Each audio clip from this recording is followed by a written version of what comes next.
Welcome back to Elder Sign, a weird fiction podcast by Clay Temple Media. I'm Brandon Buddha. And I'm Glenn McDorman. This episode, we're talking about the Clark Ashton Smith story, The Door to Saturn. This was a story originally published in the pulp magazine Strange Tales in 1932 as part of its first batch of stories. This was a new magazine this year. Yeah, this is a strange story. I'm not quite sure how we're going to approach it and talk about it, but we'll do the best we can. There's a lot going on here, but it doesn't really amount to all that much. The plot's a little bit of a mess, but it should be enjoyable to go through and see how Clark Ashton Smith put this world together. I want to take a minute and talk about Glenn's story, An Idle Dream, Quite Gone Now. This is a ghost story, and you can find it in the anthology of supernatural horror short stories available on Amazon. This is also available at Barnes & Noble and a lot of bookstores. It's by Flame Tree Press, and they do a lot of awesome stuff for writers like Glenn and myself and other up-and-coming weird fiction writers. What they do is they collect classic weird fiction stories, so there's a big audience built in, and then they add in new stories by writers like Glenn. And so Glenn's story in this edition comes right after Lovecraft's story, The Shunned House, and it's awesome. It really gives an opportunity for new voices to be heard in the weird fiction world. Yeah, when I saw my name next to H.P. Lovecraft's in the table of contents, I just wept because there were no more worlds left to conquer. I didn't know what to do with my life after that. And really, it is an honor to be included in that collection. It's a collection that also has stories by Edgar Allan Poe, Arthur Conan Doyle, M.R. James, William Hope Hodgson, all writers we've covered on this show, or will, I guess, in the case of Arthur Conan Doyle. And I would really love for people to check that out. And we do have a forum dedicated to our own original fiction on the Clay Temple website. So I would also love to hear what people think, even if it's critical. I can take it. So last time, as you've alluded to already, Brandon, I said that I had fond memories of reading this story in high school, but I'm not sure that it really holds up. And I think that's something we'll talk about in our discussion. It's really probably going to be our main discussion topic. But as you say, Brandon, it is still an interesting story. And I think in this case, it's interesting in that it's actually our first story in what is commonly called the Cthulhu mythos. And I'll have some more to say about that as we go. But I think let's just get straight into it. So, Brandon, take us away. Morgai, the high priest of the goddess Yunda, along with 12 of his best underlings, arrive at the house of Iban the heretic in the morning twilight to arrest him by surprise. They've even gone through the trouble of creating a writ of arrest made of human skin, covered in flame-etched runes. But they run into a problem. Iban is nowhere to be found in his house of black gneiss. He doesn't seem to care that Morgai and his crew have traveled through the night to get there. Morgai, though, is especially disappointed. He mutters curses even as the topmost room of Iban's house reveals that Iban is nowhere to be found. Iban is Morgai's main wizard rival on Mutulan, the ultimate peninsula of the Hyperborean continent. Iban is a devotee of the discredited heathen god Zothaqua and draws his magic from his unlawful affiliation with his dark deity. Zothaqua is an old god whose secrets are older than man and whose knowledge could only come from outlying planets coeval with night and chaos. Iban's tower is 5 stories, 2 of which are underground, and the search for Iban has been thorough. Even Iban's servants have been tortured, but they don't know where their master has gone. Morgai has removed flagstones beneath an image of the fur-covered, bat-like Zothaqua, but there is nothing to show where Iban has fled to. So Morgai returns to the top of the tower to examine everything more closely. Iban's top room contained materials that you'd find in most wizards' workrooms, I suppose. On each of the 5 walls hangs a parchment painting. Each painting appears to be the work of some aboriginal race and displays blasphemous and repellent themes and images. Zothaqua's presence can be found in each of them. Morgai tears them from the walls to see if Iban somehow is hiding behind the paintings, maybe levitating so his shoes Won't reveal his hiding place. Iban, though, is not hiding behind a painting, though Morgai does uncover a strange wall panel high up above the writing table. It contains an oval-shaped inlay of reddish metal that displays strange properties. Morgai stands on the writing table and pounds the panel. It produces both an extremely hot and cold sensation, and then it swings open. But the panel doesn't open to our own skies. Indeed, there are no skies or seas to be seen beyond the panel. Only something that could be dreamt of in a most outrageous nightmare. And Morgai, being on a kind of holy mission, decides to go through the opening to check out what lies beyond. And he tells his underlings to wait behind. This is the end of the first chapter of 5 of The Door to Saturn. Yeah, this is one of these classic pulp magazine weird fiction moves to have a 15-page story have chapter breaks. It lends, I guess, some sort of gravitas to it. And this first chapter is going to turn out to really just be a prologue. And, it has some real interesting features about it. For one, Smith is doing a lot to build up this world of Hyperborea, even though that's not actually the world where this story is going to take place, right? He's really trying to get us to visualize what this world looks like, to experience it in a sensory way. So he's kind of over describing what the buildings look like, what the paintings look like, and what they're made of, and so on. It's this real rich and thick description. I'm not sure that it works very well. We will talk about that in the discussion.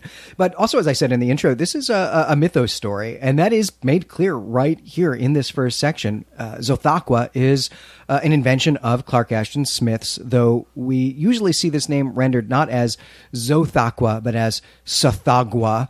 Just a small spelling change here, though you put a Z on something and it looks infinitely cooler all the time. It's got Z's and Q's, right, instead of a T and G's.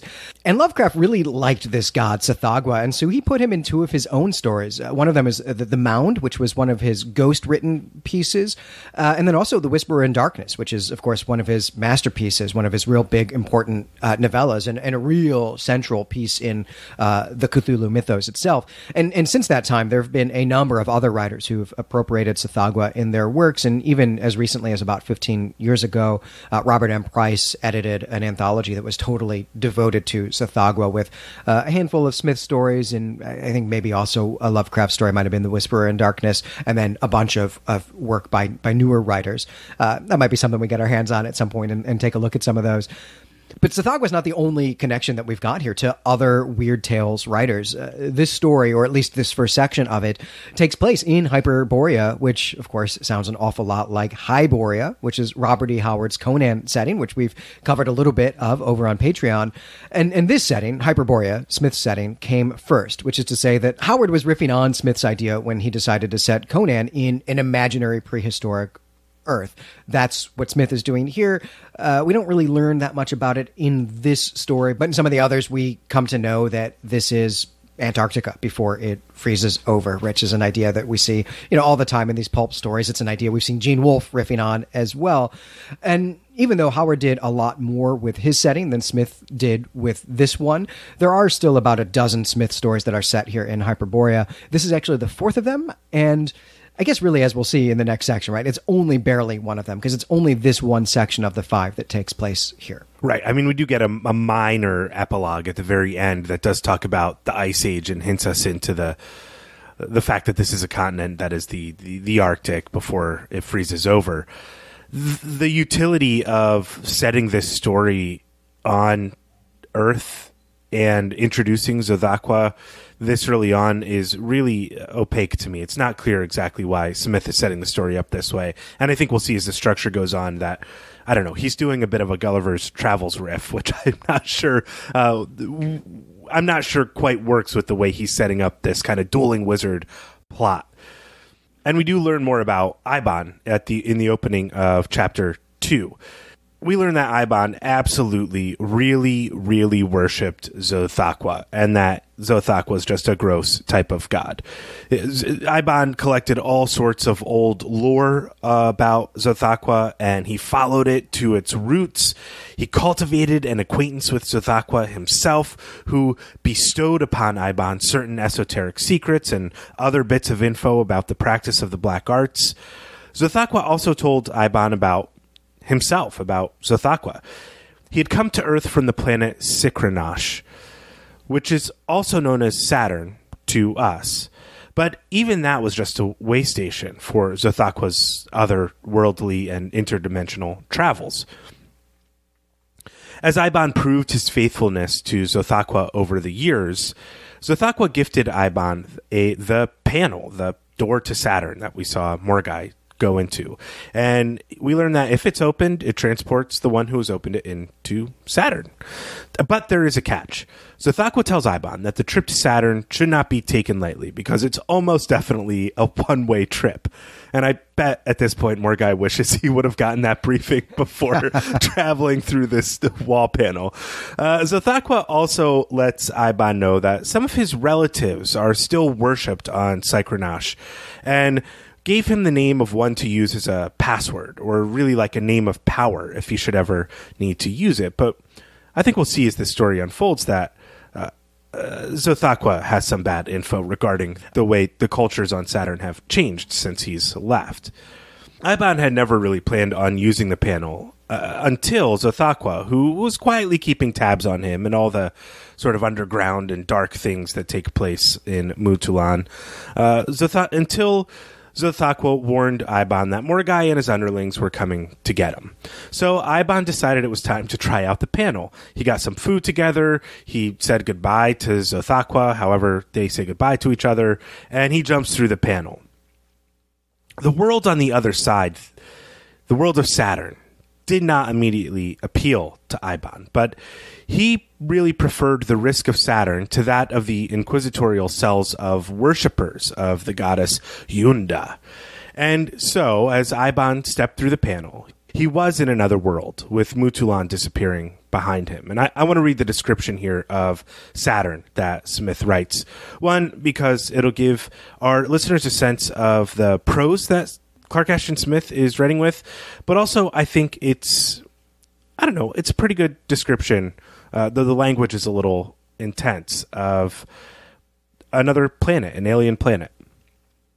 Smith writes this: "He was standing on a long declivity of ashen soil, down which a sluggish stream, that was not water, but some liquescent metal resembling mercury, ran from tremendous unscalable shoulders and horns of the mountain heights above, to debauch in a hill-surrounded lake of the same liquid.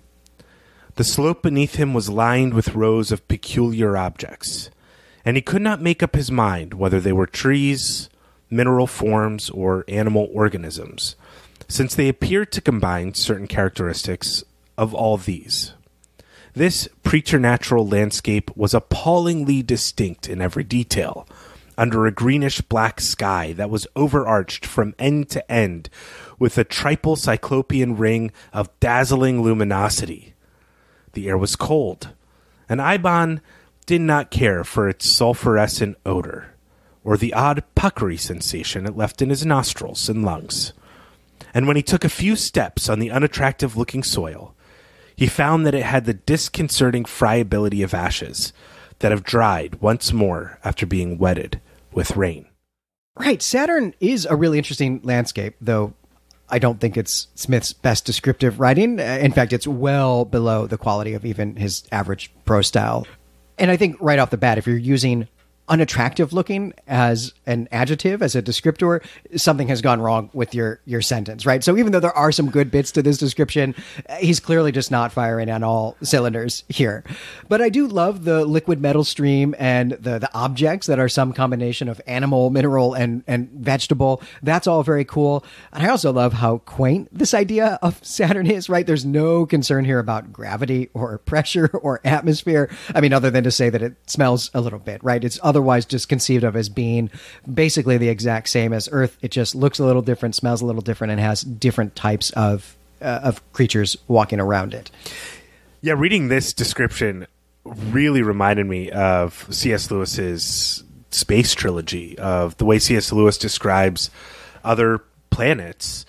And we're going to see some of these some odd creatures and beings on these that I think C.S. Lewis was really influenced by the way Clark Ashton Smith wrote about other planets and this kind of notion of space travel, and didn't concern himself with the science fiction-y, with like the hard science fiction elements of space travel, but really was approaching it from a poetic viewpoint, which Clark Ashton Smith is.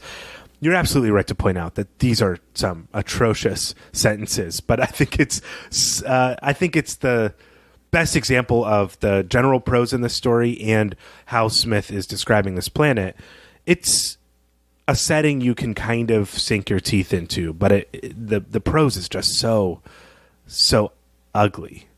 There's even an epistolary exchange between Smith and Lovecraft on the topic of whether or not this story is well written that we'll take a small look at in the discussion. I can't wait. Well, Eibon is on Saturn, and it doesn't take long for him to come across some sort of monstrous figure type thing. This monster has short legs and elongated arms and a round, sleepy-looking head that is pendulous from its spherical body. Eibon studies the creature for a little while because, maybe he could be in danger. He doesn't know. And determines that the creature shares a kind of likeness with Xothaqua, and that it's probably one of Xothaqua's relatives, like Xothaqua told him. The creature drinks from a liquid metal lake as Eibon tries to remember the name that Xothaqua gave him, that word of power. Finally, Eibon remembers and he speaks the name. The creature recognizes the word, though Eibon realizes that his pronunciation is probably pretty bad. So in order to try to stay on the monster's good side, he just repeats Xothaqua 3 times. The monster opens its mouth and says a series of unpronounceable words to Eibon. Then the monster leaves and Morgai arrives. Morgai tries to arrest Eibon at this point, and he draws his weapon. And Eibon points out the absurdity of the situation to Morgai. They are on Psychronosh, and Yunda and the temples on Mutulan hold no sway here.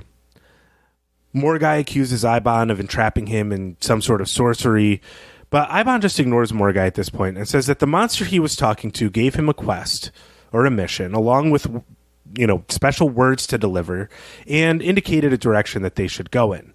And since Morgai is already here, hey, why not come along? Who knows? It might be fun. Morgai agrees, and they head off. That's chapter 2.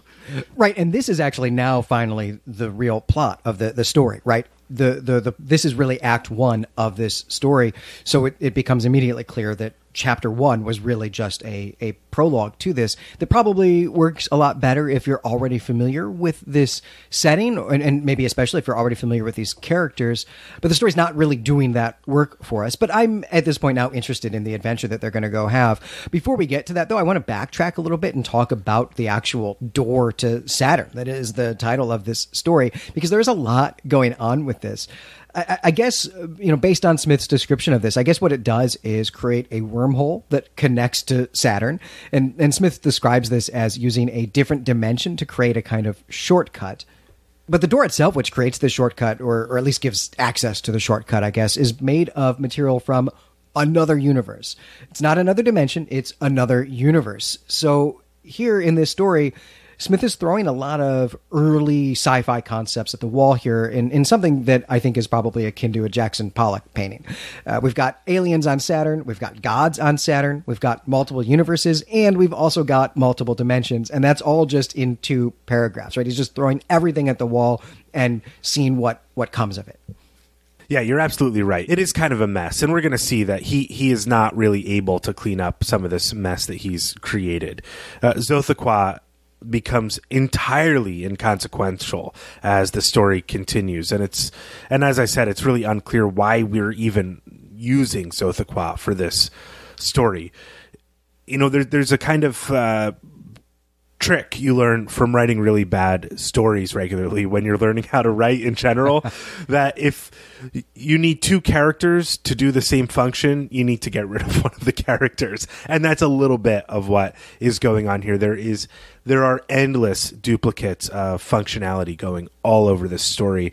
And this kind of road trip that Morgai and Iban go on isn't even about them becoming friends or anything like that, or overcoming obstacles. Their quest isn't about their own journey, as we'll see. Right, let's go on this road trip with these guys now. Right, well, Iban and Morgai are on their way, and Morgai, being an inquisitor in every sense of the word, starts asking questions. He wants to know who that monster was and what exactly the mission they are on is about. The monster, explains Iban, is the paternal uncle of Zothaqua. And this is another indication here that Iban is kind of a master of spinning a web here, a story, because he also is just trying to stay one step ahead of Morgai's need to be holy and go on a holy war. And that's really what he's doing. He's an unreliable narrator here, which is very strange. There's no real indication that this monster is actually the paternal uncle of Zothaqua. He doesn't even know what the monster said. He is clearly lying, but he's just trying to stay alive and not be killed by Morgai. And that's even more evident in the way that Iban refuses to share what the mission is. He just is playing it close to his chest. It's because he doesn't know. So the two wizards travel for a little, then they eat a little bit of the rations that Iban brought with him, because they don't really know how to get food on Saturn, and they continue on. Soon, they run into another monster, and Morgai wants to know here if it's another of the quote-unquote gods that Iban has gotten his mission from. Iban knows that it's not, but he's got to maintain his reputation as a powerful sorcerer who understands Saturn better than Morgai. So he goes towards the beast and yells out the name that Zothaqua had given him, and at the same time he takes the sword that Morgai brought with him and he stabs the beast between the plates of mail that cover it, prodding the beast along. So the beast moves along this sort of pseudo-road that they're walking on, and they follow it. After a little while longer, they encounter something new. The creature that they had been goading along is cowering before beings who are about human-sized, and these beings are bipeds, and they're strange in the sense that their heads and their midsection have been combined into a strange singular torso-like thing. And these beings wear no clothes, but they're clearly an intelligent species. So Iban approaches them and says his magic words, and the intelligent beings drop their primitive weapons and bow before Iban. And Iban tells Morgai that his mission has been completed. That's chapter 3. We don't really get a whole lot of characterization of either Iban or Morgai. We don't really know anything about them or what motivates them, other than that they're rival sorcerers. And neither of them seems concerned that they can't get back to Earth either. This is just not something that's on their mind. I'll have some questions about character motive in the discussion. But even without all of that, there is something of a blooming buddy cop story here, or a buddy road trip story, I guess is probably better to say. All of their bickering is going to have to lead to some hilarious bonding moment in the end. And maybe it will. Maybe if Bob Hope and Bing Crosby were playing these characters in the MGM Universal adaptation of Clark Ashton Smith's The Door to Saturn, that would be something to see. That is an alternate universe I want to go live in as soon as possible. Me too. Well, we're at chapter 4 here, and chapter 4 starts with a time jump. Morgai and Iban have been the honored guests of the torso bipeds, who are actually known as Blemphroems on Saturn. Because of Iban's natural gift for languages, he's able to learn about the Blemphroems. The monster that they goaded along on the road and followed to their first encounter with these aliens was basically like a cow. And the phrase he shouted out, given to him by the old god, didn't mean anything to anybody who was present when he yelled it out. The Blemphroems were just grateful that their animal was returned home safely. And we learn that the reason why that phrase didn't mean anything to the Blemphroems is that they have given really up they've really given up on religion as a culture. But we also learn that the neighboring people still worship the old gods, and maybe they could give Iban the meaning of the phrase at some point if the story moves in that direction. What Clark Ashton Smith does here is really just give us a lot of information about the Blemfoemes, and so we just learn about their culture. They eat fungus primarily, and they're a two-gendered species, but only one female of a generation is chosen to be a mother, and what everybody else does is spend all their time feeding this national mother until she's big enough and sturdy enough and stout enough to give birth to a whole generation of Blemfoemes. And fortunately for Morgai and Iban, this national mother is ready to mate. But we're going to drop that for just a second because there's more to learn about the Blemfoemes. And this is really the way the story is structured here. The Blemfoemes were not always headless, and they feel kind of shabby about having evolved to the point where they've lost their heads. So I'm sure you can really see where this is going. The Blemfoemes let Morgai and Iban know that they have selected them to be the fathers of the next generation of Blemfoemes because they want to see if they can introduce heads back into the gene pool. Morgai and Iban, though, are not super keen on this society. They feel pretty out of place in it because all they're valued for is the fact that they have heads instead of just torsos, not for their like cool wizardry and magic and stuff. But they don't want to be rude to their hosts, so they ask some important questions like, hey, what's going to happen to us if we fulfill our duties in mating with the mother? And the Blemfoemes explain that they will be served to the national mother in the form of ragu and other culinary preparations. It's absurd. Iban is a diplomat. He's, I guess, ostensibly the hero of the story, though it's hard to really determine if there is one in fact. But Iban formally accepts the arrangements. And as soon as he and Morgai are out of earshot, he tells Morgai that perhaps the old god who has given him the message has made a mistake in sending them to the Blemfoemes, and they should find a people more worthy of receiving the communication that Iban has traveled with. Morgai, of course, agrees here, and because the Blemfoemes are simple folk, they just simply let Iban and Morgai walk out of the city without any trouble. So Iban and Morgai escape, and they move towards the country of the Yadeems. Now, the Yadeems are the people who worship the ancient gods and would be able to decode the message actually given to Iban. So Iban and Morgai travel again. They do some treacherous climbing of a mountain and walking, and they get tired and they come down the other side of the mountain a little bit. And they both have a lot of stress about being caught, and they dream about that stress, and it keeps them motivated. And eventually they come across the country of the Yadeems. The mushrooms are bigger here in this country, and it's a more fertile area than the Blemfoeme area. And as Iban and Morgai are overlooking the land and the beautiful, fertile cities of the Yadeems and the giant mushrooms, they get caught up in an avalanche, and that just takes them down the rest of the mountain. That's the end of Chapter 4. Chapter 4 is really a story that is a classic trope of the 19th century adventure story, in which European explorers are at first regarded as revered and magical by the natives they're encountering, only to later be put in jeopardy through a complete misunderstanding of the situation, as well as a complete misunderstanding of the natives' culture. It's played for laughs here, with the joke being that these dudes are going to have sex with an ugly woman and then be eaten by her.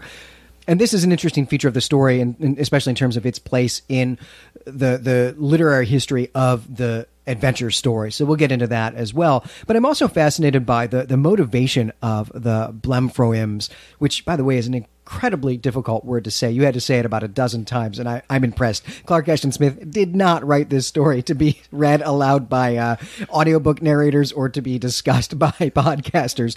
So good on you. But I am fascinated by what motivates these guys in the first place. They feel a deep eugenic sorrow, which is a great phrase. They feel this deep eugenic sorrow that their faces are in their chests, that they don't have heads, I guess. But it's just not clear to me why this is something they want, or why they would have sorrow over it, right? And I'm also not sure they actually know how genetics works if they think they could just get these people from a totally different species to mate with their one reproducing female. Yeah, it doesn't make a whole lot of sense. I get where they're coming from. I mean, this is kind of the Gulliver's Travels bit of the story here, where we have this weird culture, that people that don't have heads, so they're clearly intelligent. It's Gulliver's Travels without the satire, and they have rejected like all spirituality and religion and focused on building a rational society, but they don't really have anything to do except to feed the national mother. So the only tradition they have that's meaningful is this old history of them once having heads, and they're trying to get them back. So maybe Clark Ashton Smith is doing something here where he's attempting satire, looking at rational societies without traditions or that ignore traditions, and how silly they can become going down a certain path. But it just doesn't quite land for me. I see the humor in it, but boy, it just misses the mark a little bit for me. Yeah, none of it is well developed enough. We just don't spend enough time on any of it, and the point of view is not right for satire or for social critique, because we are getting so much emphasis on actually really kind of the wonder of this place, even rather than the weirdness of this place. And so it just doesn't work for what he's trying to accomplish. But we do still actually have to meet the Yadim, and there might be something going on there that will hammer home this idea of satire here. Perhaps. Well, we're in chapter 5, as you said, Glenn, and it picks up without a time jump, right at the end of chapter 4. So Iban and Morgai are trying to extricate themselves from the avalanche, and the avalanche has drawn the attention of some of the Yadims, and they're curious about what's happened with the avalanche and the strange people emerging from it. So the Yadims come over, and Iban tells them that he has a message to bring them from the old god. He speaks the words that the god has given him. And the Yadims respond by evacuating the town and moving to a new area about a day's march away. These people are absolutely, evidently, and clearly worshippers of the old god that Iban first came across on Saturn. After building the new town, Iban and Morgai are installed as priests in the new temple of the old god, and now we're going to learn some information about this whole mission and message. Iban finally learns that the secret message that he was given by the old god simply meant, be on your way. And the god had addressed it to Iban as a curt dismissal. But because the two wizards came riding into Yadim on an avalanche, the Yadims, who worship the old god, took it as a message to relocate so they don't get buried in an avalanche that could come down the mountain. All right, this is now kind of the wrap-up of the story here. The ending, the happy ever after, if we really get one here. The wizards are glad because they feel much more appreciated for their wizarding skills and magic and stuff among the Yadims. Iban is especially happy with the situation, but Morgai is upset that he's not really able to create any religious rifts and factions in the religion of the Yadims because there's not enough gods to worship on this planet, and he can't persecute anybody for being a heretic. So he finds some solace in the fungus wine that the Yadims make, and the two wizards are able to live out the rest of their days in relative peace. Back on Earth, we learned that Morgai's underlings waited for a few days at Iban's tower, and when no one returned from the panel, a successor was chosen to replace Morgai. But the worship of Yunda declined overall because it was believed that Iban's god, Zothaqua, was just way more powerful. And so there was a big revival of Zothaqua worship throughout Muthulan in the last centuries before the onset of the Great Ice Age. The end. Yeah, so I guess these guys are just stuck on Saturn, which is not at all how I was expecting this story to end. But I guess they're also largely happy, though that is hard to imagine, settling down into this life that they settle down into and feeling happy and just totally fine to be stuck on Saturn. In the end, again, of course, right, the whole motivation for their adventure on Saturn was a big misunderstanding. It's another joke. But the story does have this happy ending because these two human dudes are able to settle down in this new community, which they're really able to do because Iban is regarded as a type of prophet. And so, again, this is kind of a trope of this adventure story, especially this 18th and 19th century adventure story. And this is a genre of literature, Brandon, that I know you have a real interest in. So I just wanted to start off the discussion by prompting you to talk a little bit about how you see this story fitting into that tradition. Where does it fit in that tradition? How is Smith, or what is Smith doing that riffs on the tropes, riffs on the approaches and the attitudes of that type of story? And how successful do you think he is in playing with that genre? So the first thing I really think of in reading this story and putting it in this kind of 19th century adventure fiction or colonial British fiction is really what we're talking about here, with the adventure tinge to it, is Kipling's The Man Who Would Be King, which is about two men who go to Afghanistan and return with tales about how they were treated as kings in that place, and it's their travels and their liars. And I think that this is Smith's own attempt to tell The Man Who Would Be King in a science fiction story. And he has to do things that Kipling doesn't have to do. He has to create a world where he can have wizards go and be prophets instead of kings. And he has to create these cultural misunderstandings by inventing new alien cultures because he's selling it to a Weird Tales magazine. So what you get is this sort of, road trip story, the fish out of water tale, the kind of satire and misunderstandings, the character who is a con artist, basically, who's misrepresenting his role in the world, though Iban is only doing that to Morgai because there's no sense that they really come in conflict with everybody. But it is that kind of Kipling-esque satire of the adventure genre where all of the tropes are there: the exploring new territories, encountering strange people, cannibalism, difficult terrain, alien flora and fauna, strange gods, mystical powers. But it's done in the same sort of con artisty vein that The Man Who Would Be King is done in. And so that's where I see the real overlap there, is that this is maybe Clark Ashton Smith using a type of story prompt from The Man Who Would Be King and trying to turn it into a weird fiction story. Do you think that that's all that Smith is doing with this? Is that he knows Kipling, he knows other works in this genre, and says, what if I set that in space, in a truly strange environment, and just retold the story? Or is he also concerned about the world of the 1920s and the 1930s? In fact, the America of the 1920s and 1930s here? Or is there not a lot of substance, not a lot of meat on the bones?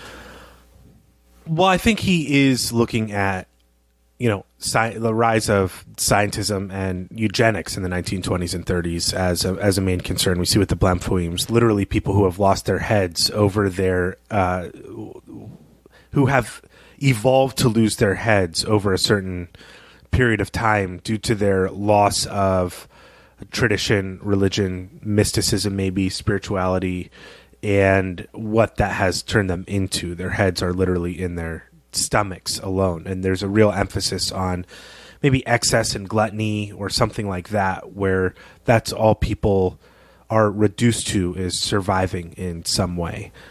Yeah, it does seem like he's concerned here with a lack of interest in culture, right? That these people have no interest in any kind of learning, any kind of art or ceremonies.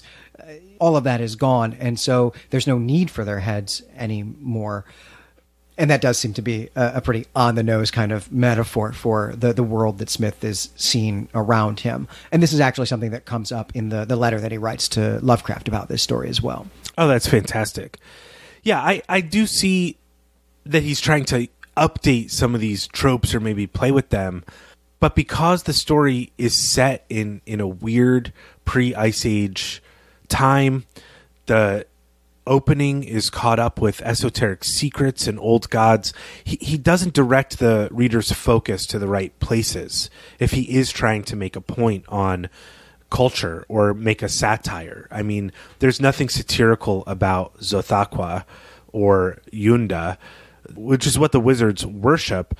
And if worship is a part of culture, which it is, I mean, I think, even it's undeniable that what we consider worthy is what makes our culture, that he can't have it both ways in calling out a culture that has ceased to worship the right things or value the right things that create meaningful culture, tradition, sublime experiences, whatever it is, and satirize the two worshipers of the old god. So it's just it's challenging to overcome. He really set up too many problems for himself at the beginning of the story to overcome if what he wanted to do was a sort of Kipling-esque riff on con artist travelers in foreign lands.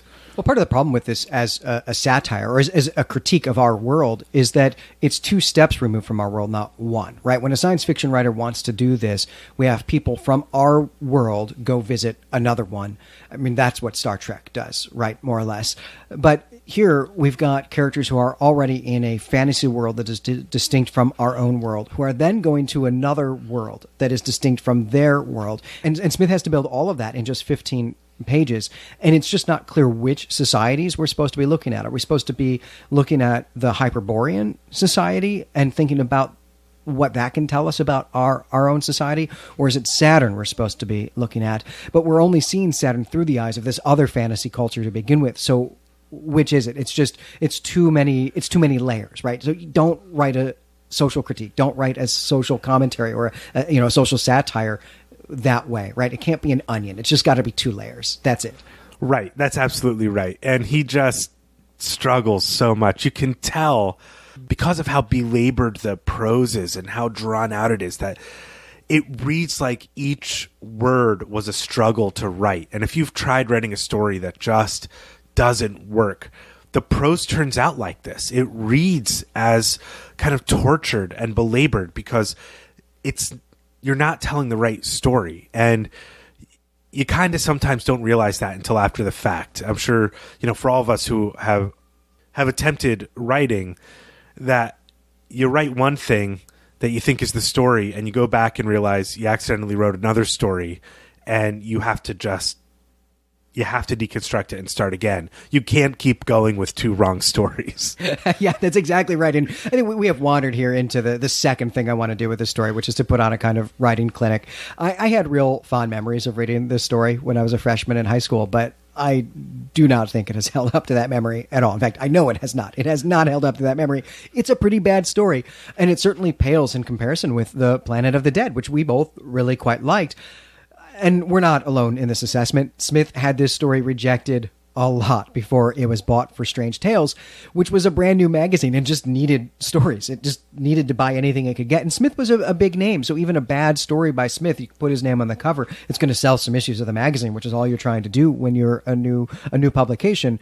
But I think, since we're trying to be writers too, I think let's use this opportunity to conduct a little writing clinic. Let's do some story doctoring. And I want to start by asking some questions about the purpose or the utility of some of the features of the plot and the character motivation. And just the first question I've got here as we try to kind of pull this apart is, what is Eibon's motivation in carrying this message to the 2 different populations on Saturn, right? He's not threatened by this other god. He's not promised anything, any kind of reward by this other god. So why does he go on this mission rather than, say, immediately start looking for a way home? It's a real problem in this story to have Eibon motivated purely by his desire to escape Morgai. We learn in the first chapter that Eibon's tower is like way out. It takes them they have to march through the night to get there by dawn. It's far away. He doesn't really seem to be doing any harm to anybody. He's just weirdly worshiping this old god Zothaqua. There doesn't seem to be any weird sacrifices involved. It's just about esoteric and profane knowledge. It's about knowledge. And we know that Morgai's tactics are awful. He tortures the servants for half an hour with hot tar, and Eibon doesn't want to be in the cell. But once they get to Saturn, and they're both there, it's not clear to me what he's trying to accomplish. So I know that he's still trying to escape Morgai. He said, Morgai, we can have a sword fight here if you want, or we can go on this mission. And so maybe the whole thing is just a lie that gets away from him. And that's his whole motivation. But after like spending a week on the road with Morgai, or 2 months in Blemfoim, maybe he'd say like, hey, this whole thing, I was lying. I was lying the whole time. We're stuck here, man. Let's just make the best of it. Like he's never, and that really hurts their relationship in the story. There's no camaraderie built because they never have a moment of reckoning. The closest you see to their camaraderie is when Eibon tells Morgai, who has somehow retained his same like weight and exhaustion and like physical maladies when they're climbing over the mountain to go to the Yadeems, that like, hey, that national mother's going to get you if you don't keep moving. So he's like using threats as a goad. But I don't know. His motivation is that he's a con artist and a bad character, and he never comes clean. But beyond that, I don't really see why he's insisting on carrying this lie. I don't think he really believes anything that he's saying. And so it's a real problem for the character. Yeah, I don't think this is a character who has any motivation or any agency actually in the story at all. I mean, you had questioned whether or not Eibon is even the protagonist, or if there is a protagonist. I don't think there is a protagonist in this story. Eibon is supposed to be it. I think Smith thinks that there is one. I think he thinks that Eibon is a protagonist, but he's clearly not, because he is not a character who is trying to accomplish anything. He has no goals, no objectives of his own. And it's not even like, Indiana Jones and the Raiders of the Lost Ark, right, where nothing he does actually matters, right, famously. But he still actually has goals of his own that he's trying to accomplish, has agency. He's being active in the world, not just reactive. Eibon here is being reactive in really even the most passive way you possibly can be. And it does not work. We're not invested in him. We're not invested in what he's trying to accomplish at all. And there's also no function for Morgai to be on Saturn either, right? We don't actually need him to follow Eibon through the door. We could just follow the adventures of Eibon ourselves, right, as the readers. We don't need this other character. And I think actually having him there gunks up the whole question of his motivation, right? It's just too many characters in too narrow of a pipe. Right. It's like what I said before. We have too many characters who are performing the same function on the story. We don't need two point of view characters exploring Saturn for us, especially if companionship isn't even the function of having somebody else along. I mean, in the adventure fiction stories, like the Desert Island stories, there's like a monkey or something like that, because if you're exploring isolation and loneliness, you can't have another human being, which this story isn't doing. If you're exploring friendship, you might need another person, or like a monkey or a dog or something like that. But that's not even what Morgai's doing here. He literally has no purpose, the same way the original Old God has no purpose. Like, how much more meaningful would it be if, instead of saying goodbye to Zothaqua, which I think is the weirdest bit of this whole story, Zothaqua, who can travel through dimensions and space and time and all this stuff, that Zothaqua accompanies Eibon to Saturn and then gives him like a mission, instead of this old god that it performs the same function as Zothaqua. Why do we need two of these Zothaqua-like gods in this story? It's another big indicator that Smith really lost his way in writing this story. He doesn't know what tale he's telling. Right. There are a number of different ways that Eibon could have been motivated to get to Saturn, or just gotten to Saturn at all, right?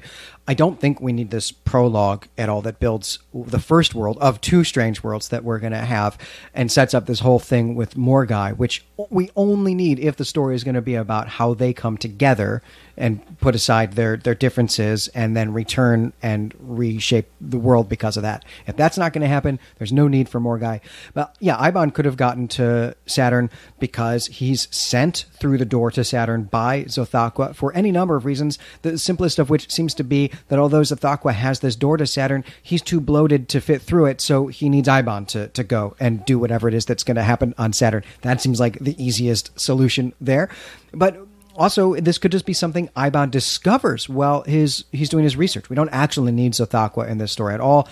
Eibon's just doing sorcery science stuff because he's a science sorcerer dude, and figures out a way to get to Saturn, and just like, wow, yeah, I think if you can go to another planet, you should go, even if you don't know if you can come back. Or maybe it's something that happens to him accidentally. Then he's super motivated once he's there to figure out how to get back because, I don't know, maybe he needs to feed his cats or something like that. Like anything, right? Could have motivated him. Totally. And I would have Zathakwa still on Saturn if we're keeping Eibon in research mode and he uncovers this, panel in the back of the wardrobe that takes him to Saturn or whatever. That you keep Zathakwa on Saturn because Zathakwa can travel these interplanetary distances. He has this magic. He can do it, and he can get Eibon back home. And if you want to do a satire or a comedy story, you could still have Eibon be pursued by these other agents, by agents of the other gods. And you can have him come back home right at the time when they arrest him. And that could be the end of the story. If you want to tell a joke, tell that joke maybe. But the rest of these jokes don't quite work for me in this story. It's a strange comedy. Yeah, I think you're now pitching The Door to Saturn Part 2, which maybe we should actually write. The Saturning. Oh, yeah, you've nailed it. I mean, now it just writes itself. I think this is what we're doing with the rest of the week. Yeah. All right, so let's talk about prose here a little bit, right? I think we've dissected the plot and the characters enough here, but let's talk about the sentence level writing of this. So, this story did not work for us, but Smith was really proud of it. He says that he liked the tone of the story, and this is in a letter that he wrote to Lovecraft about how many rejections the story had gotten. And I think it's worth talking about this letter. So let me just read the pertinent passage to you. Smith writes to Lovecraft. He says, "The style, or lack of it, required by nearly all magazine editors would call for a separate treatise. The idea seems to be that everything should be phrased in a manner that will obviate mental effort on the part of the lowest grade moron. I was told the other day that my Door to Saturn could be read only with a dictionary. Also, that I would sell more stories if I were to simplify my vocabulary."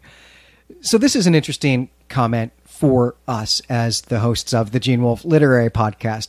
Last time we covered a Smith story, The Planet of the Dead, we talked explicitly about how Gene Wolfe loves Clark Ashton Smith, and especially the Book of the New Sun is a real inheritor of Clark Ashton Smith, among other things. And Gene Wolfe has edited a volume of Clark Ashton Smith stories. This one's not in it because he only picked the good ones. But people have made this same comment about the Book of the New Sun as well, that the language is difficult, that you need a dictionary to read it. But the Book of the New Sun is an absolute masterpiece. The prose is beautiful. It's gorgeous. It is a rich style of writing that you can just fall into. This is not, right? So where does this go wrong? Where does Smith go wrong with the wordsmithing here? I was listening to another podcast called 372 Pages We'll Never Get Back, which is hosted by Mike Nelson, who did Mystery Science Theater 3000. He was the second host. Now he does Riff Tracks and somebody else. And they were covering a particularly bad fantasy story called The Eye of Argon, which is a novella that is hugely inspired by Conan stories, Robert E. Howard, probably Clark Ashton Smith, and Lovecraft, the big three of the Weird Tales writers. And I was reading up on it because it's funny. When you come across bad prose, sometimes it's funny, sometimes it's not.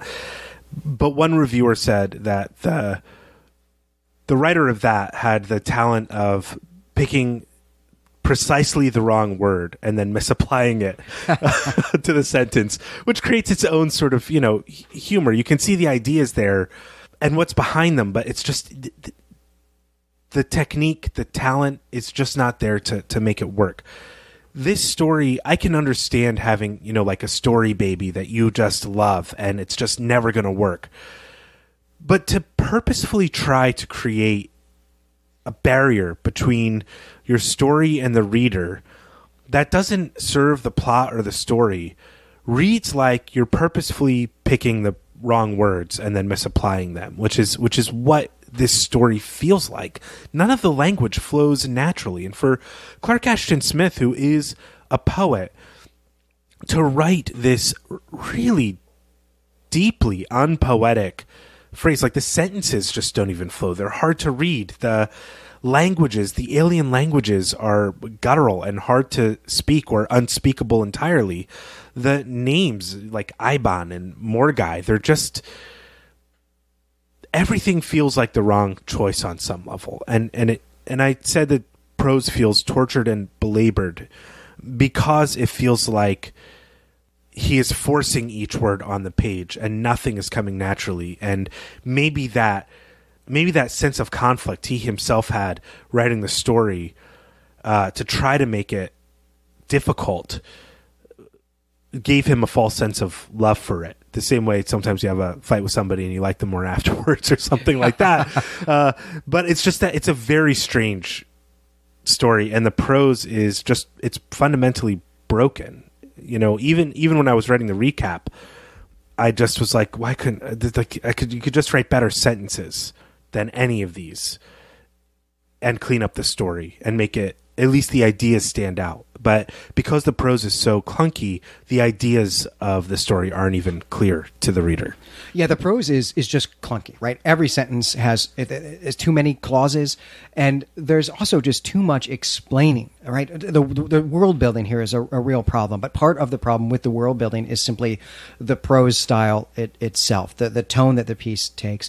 There are a lot of relative clauses in all the sentences, and in fact, we can see this right away. And I think it actually might be instructive for us to just dissect the first paragraph of this story, right? Where we're going to see a lot of these problems. So I'll just read it into the microphone here, and then we can go through it a little bit. When Morgai, the high priest of the goddess Yunda, together with 12 of his most ferocious and efficient underlings, came at morning twilight to seek the infamous heretic Iban in his house of black gneiss on a headland above the northern main, they were surprised as well as disappointed to find him absent. Their surprise was due to the fact that they had fully thought to take him unaware, for all their tribunals against Iban had been carried on with meticulous privacy in underground vaults with soundproof bolted doors, and they themselves had made the long journey to his house in a single night, immediately following the hour of his condemnation. They were disappointed because the formidable writ of arrest, with symbolic flame-etched runes on a scroll of human skin, was now useless, and because there seemed to be no early prospect of trying out the ingenious agonies, the intricately harrowing ordeals which they had devised for Iban with such providential forethought. So, this is actually not the worst paragraph in the story, but because it's the first one, I think it's probably the most useful to go through.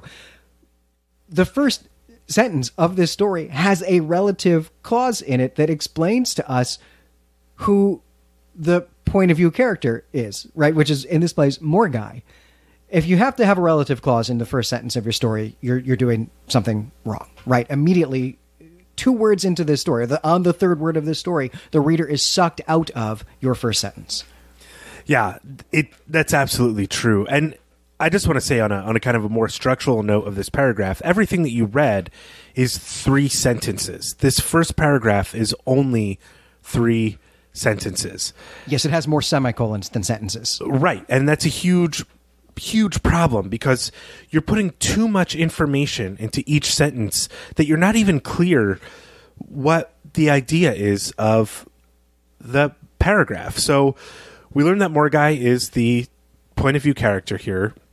We learn that he's trying to get Iban. That's 2 ideas. We learn that he's a high priest of the goddess Yunda. That's 3 ideas. We learned way too much about Iban's house. That's 4 ideas. And then we learn about the feelings of Morgai and his companion. So you have 5 ideas in 1 sentence. And then the rest of the paragraph only takes up the last idea that the first sentence discusses, the surprise and disappointment. So each sentence after that only is loaded with too much information, but is trying to simply deliver on the first sentence of the story. It's an absolute nightmare. It's painful to read. I got actively angry as I was reading this story, the deeper I got into it. and Smith uses this trick that you've loved to point out that Robert E. Howard uses all the time, which is to pair 2 things together, often kind of opposites or things that don't naturally go together, and juxtapose them, and to give a little quippy explanation of that is meant to be funny, right? A little quippy. Smith is trying that here with this. They were surprised and disappointed, and then wanting to explain what was the source of the surprise and then what was the source of the disappointment. But this only works if it is a quip. But a quip is not something that takes up half a page. A quip is something that takes up maybe 3 lines at the most, preferably 2 lines, right? And so it's not even funny. By the time you get to the end of the joke, you have forgotten the beginning of the joke. You've forgotten the premise of it to begin with. But you can see where Smith was laughing about this the whole time he's writing. He thinks he's being quite funny here. I don't know that he wrote to Robert E. Howard about this story either, but we can envision what that letter would be like, where he's saying, I'm using your technique here and made a very funny joke. But he hasn't. It does not work well. There's just 100 other ways I would try to rewrite this paragraph. And like I said, it's just Smith really working with way too many ideas. And that's what this story, that's the really core problem of this story. This story is bloated with ideas, and Smith does not know and does not want to cut any of them out. He wants it all in here. He wants his humor and his riff on Kipling, and he wants his interdimensional space travel, and he wants his old gods, and he wants his ancient continent, and he wants Saturn. And he should probably cut half of everything out of this story. He should cut Morgai or Ibon. He should cut Zothaqua or the other god. He should cut Muthulan or Saturn. He should cut the Blemfoemes or the Eudemes. He should just, everything is doubled and painful as a result, because this plot doesn't even go anywhere, because it's, as you pointed out, unmotivated. And I have to say, I really empathize with Clark Ashton Smith's dilemma here, right? It's very clear that he's building this world while he's writing this story. He's imagining and taking a lot of joy out of creating this world, which is probably why he thinks it's such a good story, is because he had fun with the ideas of it, right? While he's out for a walk around his neighborhood in California, he's thinking up 2 worlds, Saturn and Hyperborea here, Muthulan, and getting a lot of joy out of that, coming home, maybe making a cup of coffee and setting to work. The problem is that none of that is the story. Right. But I have this problem, too. I love to build worlds. And in a 15-page story, I'll end up, a month later, after I've let the story sit for a little while, go read it again and realize that 8 of the 15 pages are world building, and only 8 of the pages are actually the story, and that's not proportionally correct, right? And that's a real problem with this story, and that is really probably fundamentally where the difference between Gene Wolfe and Clark Ashton Smith lies, is that Wolfe is the master of building a world in a single sentence. He doesn't need 8 pages. He doesn't need 50% of a story to do that, or want them, right? And it might just be that Wolfe is better at editing himself than Smith was, and maybe also, you have to be better at editing yourself in the 70s than you did here in the 30s, when television was still magazines and you could just crank these things out. But then, of course, part of the problem is not just that he's doing too much world building, but the fact that he's trying to pack all this world building in such a tight story means that he's cutting corners on the wordsmithing at the sentence level as well. So if we were to take a look at the percentage of these sentences that are in passive voice, it would be extremely high. And that, subconsciously for a reader, again, is something that draws you out of the story, because a story is about people doing things, people trying to achieve goals, people trying to overcome obstacles. It's about being active. And if your story is mostly written in the passive voice, it's not active. Right. I think you just nailed what is wrong with this story. And I also empathize with Clark Ashton Smith. A lot of my stories that I start writing, I go down the path of thinking I'm telling one story, realizing I don't really know how to execute it, telling another story, and then having to shave so much off to get some sort of real narrative out of it. Because part of the fun and the joy of writing is exploring ideas and putting your character in situations and seeing what ones stick and what ones don't. But you have to get to the point where you realize, like, you can't put it all in the same story. Create a series of stories for a character, write a novel, but a story can really only be about one thing, as Gene Wolfe said, and this story is just about too many things. Absolutely. That's it, right? Hitting the nail on the head is Gene Wolfe's own advice. A story has to be about one thing. If it's going to be about more than one thing, then you've got to write a novel. And there's a novel's worth of ideas here. He could have spun this out to be a pretty good space adventure novel that would rival Edgar Rice Burroughs' for Princess of Mars, for example, which is it's kind of the same story in some sense too. Right. I mean, it is perfectly situated to become a Swiftian satire as well, and you can see why Wolfe loves Clark Ashton Smith, because Wolfe is using that sort of Kipling-esque imagery, the Swiftian satire, and all of these tools that Clark Ashton Smith kind of put in the toolbox of weird fiction and horror and science fiction for the right practitioner to come and then make something great out of. Well, it's a shame that this one is a real clunker of a story, but Clark Ashton Smith is still batting 500 here on the show, which is a pretty good batting average. I mean, he's doing better than Sheridan Le Fanu, who hasn't gotten a hit yet. I don't know why I'm suddenly speaking in baseball metaphors. I guess it's close to the afternoon on a Saturday at the end of baseball season here. Yeah, well, that's going to do it for this episode. I'm Brendan Buddha. And I'm Glenn McDormand. You can find us and our other creative projects at claytemplemedia.com. Don't forget to go and check out An Idle Dream, Quite Gone Now. Again, this is the Flame Tree Press edition. You can find it at Barnes & Noble. It's in a lot of them. You can order it on Amazon. Please go and get this book and support Glenn and the podcast. And while you're on the internet, you might as well head over to the Clay Temple forums and let us know what you thought of The Door to Saturn. Tell us you loved the story and why we're wrong about it and why we've read it wrong. Sympathize with our difficult reading experience of it as well. We'd love to hear from you. Next time, we'll be back with The Sphinx by Edgar Allan Poe. I'm very excited about this story. Until then, we greet you and say farewell.